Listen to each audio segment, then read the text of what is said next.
Good morning. It's time for another episode of Coffee with Karma. And today, because it's Fun Friday, I've got a treat for you. I'm going to be sharing some really quirky and maybe not so quirky rituals and habits that iconic authors have used to be more productive. So if you've ever wondered if there was some magic ritual that would make you more productive and help you get your book done, this is the episode for you. So, I had some fun researching today's episode.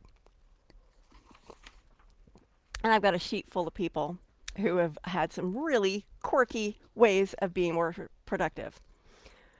So, first of all, Truman Capote, and he's not the only one who has this particular habit, but he claimed that he could only write while lying down.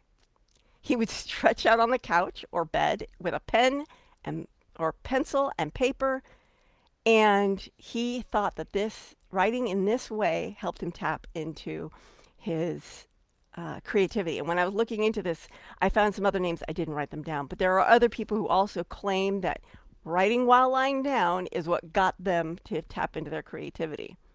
Maybe you could try it. Maya Angelou, she used to rent a hotel room to write that was nearby her house. And some people claimed that she had a bottle of sherry and some legal pads and a Bible in the room so that she could be more creative. Now, that was a little bit more of an expensive option. Lying down is free. Renting a hotel room, not so cheap. But if you need to sequester yourself and you don't have a cabin in the woods, maybe a hotel room down the street would work. Victor Hugo. Now here, this one was interesting because a lot of people said he wrote in the nude. And when I did a little digging, because that just seemed really odd. I mean, that's really odd. I mean, not that there's anything wrong with it, but it turns out that's not what he did. What he did is he lived in a time where you had your indoor clothes and you had your outdoor clothes. And you didn't go outdoors if you were in your indoor clothes. So what he would do is he would lock up his outdoor clothes so that he would not be tempted to go outside and stop writing. That's what he did. Now, I don't know if this would work these days because there are no indoor outdoor clothes these days. I see people walking around outdoors or it's in their pajamas.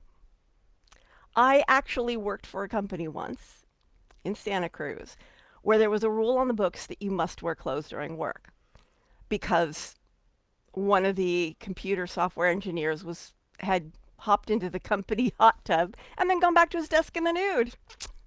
And that's when they decided to show, I think it was Microsoft around the office. Oops. So it didn't matter what clothes you wore. And one time one of my coworkers came in her pajamas and fuzzy slippers. And that was perfectly okay. This was Santa Cruz.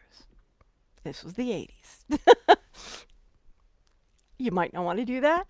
But if you have some sort of psychology where you would not be seen dead outside wearing this, and whatever this is, maybe put this on and you won't go outside. Agatha Christie liked to eat apples while in the bathtub, and that's when she would come up with her murder mysteries.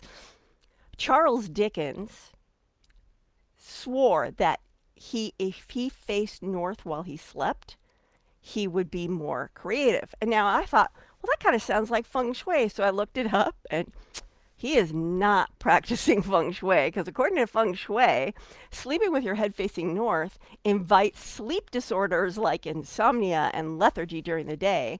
And Hindu tradition believes that when the soul dies, it leaves the body for the north. So sleeping in that direction is impure. To each their own, right? Dr. Seuss, also, whose real name was Theodore Seuss, I think it's Giesel. And fun fact, I actually almost collaborated with his grandson on a project. Anyway, when he was facing writer's block, he would go to his secret closet where he had a huge collection of hats. And he'd go through his hats, and one of his hats almost always got his creative flow going, which is probably where he got the idea for the cat in the hat. Now I'm probably going to not say this name very well, but I'm going to try my best. Gabriel Garcia Marquez. He would wake before dawn every day and read newspapers before he began writing because his form of magic realism was rooted in the real. And he wanted to know what was happening now so he could write his stories based on what was happening now. And my last share for you of famous authors is John Steinbeck, who, of course, wrote The Grapes of Wrath and East of Eden and Of Mice of Men. He liked to write all his drafts in pencil, and he always kept exactly 24 perfectly sharpened pencils at his desk. And he was very particular about the brand of pencils and how they were sharpened. Now, maybe one of those interesting rituals or habits would help you be more productive. Maybe not. I know that for me, some of the habits that I've used to, and I change it up every time. I'm always experimenting with new ways to do things. One way that I've found when I have a heavily researched book, I used to put all my notes on index cards and then pile all the index cards. Well, nowadays I type up all my notes on Word, and I didn't want to have to like cut and paste them on index cards. So what I do is I just put them all in a Word document, put enough space in between each note, print them out, cut them out. And then I've got these strips of paper. When I was writing Public Speaking Superpowers, I took over the kitchen table, and there were like piles of, this pile is about passion, and this pile is about.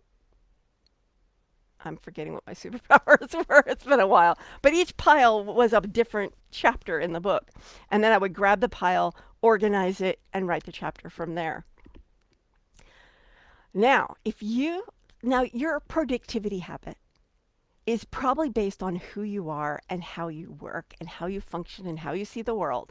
And tonight, on my live recording of the public speaking, no, wait, sorry, on the Author Switch podcast, I'm going to be having my guest, Sheila Hawkins, and she has created this set of archetypes based on your productivity style. I've taken her quiz. I'm a deep thinker, but you may not be a deep thinker, so the things that work for me to be productive may not work for you. So if you'd like to learn more about these productivity styles, I invite you to go to authorswitch.com/LinkedIn Live and register for the live recording of the episode tonight. Or if you're not a LinkedIn person, I still gotcha. Drop a yes, me, GIF, something. You dancing on TikTok, I don't care. Drop it in the comment below, and I will send you the recording once it's available in 2 weeks. Sound like a plan? Yes. And if you're not interested in that, or even if you are, I would love to hear what your unique rituals, quirks, and habits are that help you be more productive, because we might inspire each other. Someone might read through the comments, read your idea, try it out, and it's perfect for them. Let's spread the wealth. I hope you have a wonderful weekend, and I will see you on Monday. Ciao for now.